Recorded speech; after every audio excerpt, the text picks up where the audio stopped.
Good morning dear students. आज हम कक्षा 11 का नेक्स्ट टॉपिक जीव विज्ञान में तरल मोज़ेक मॉडल पर चर्चा करेंगे।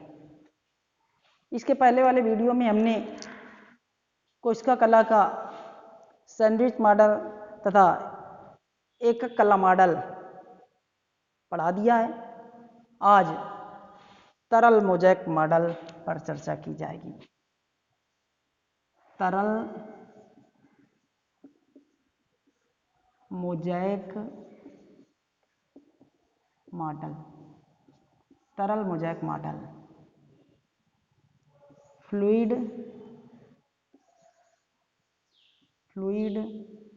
मोज़ेक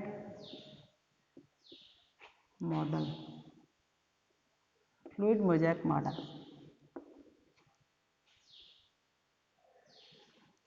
तो यह विचारधारा, तरल मोज़ेक मॉडल की जो विचारधारा थी, यह विचारधारा सिंगर तथा निकोलसन ने, किसने बच्चों?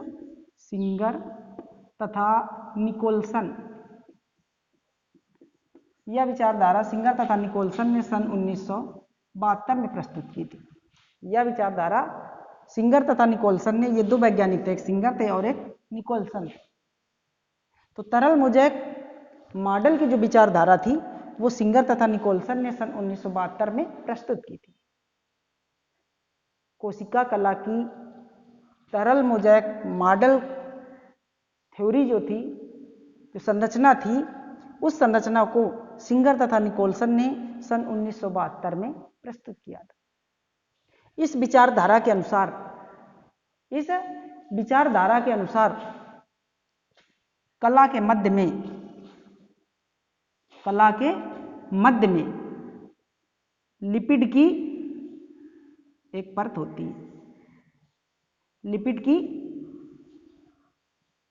परत होती है।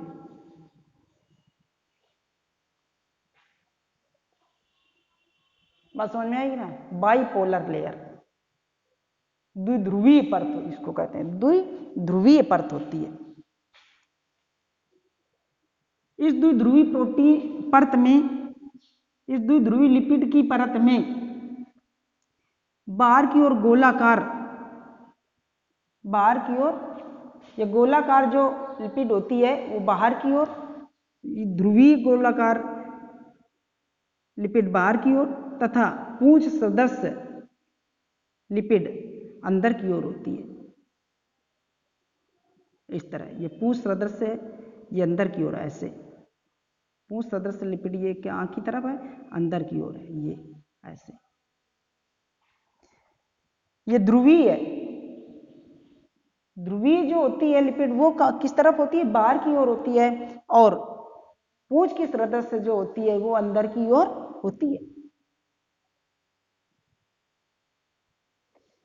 और इसके बाहर की ओर, इस लिपिड की बनी इस परत के बाहर की ओर ये ऐसे समाकल प्रोटीन होते हैं। इसको पेरीफेरल प्रोटीन कहते हैं। पेरीफेरल प्रोटीन, ये बाह्य प्रोटीन।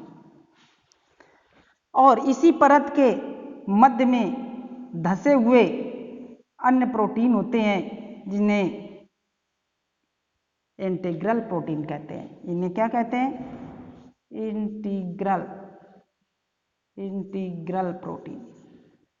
इंटीग्रल प्रोटीन होते हैं। ये इंटीग्रल प्रोटीन जो होते हैं ये लिपिड की परत के बीच में धसे रहते हैं। लिपिड की परत के बीच में धसे रहते हैं।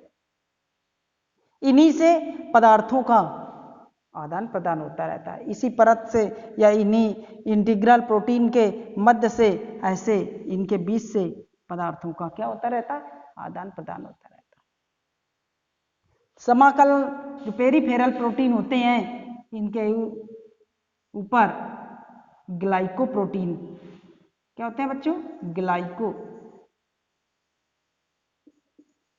ग्लाइकोप्रोटीन्स लगे होते हैं। तो सिंगर तथा निकोलसन ने इस मॉडल के द्वारा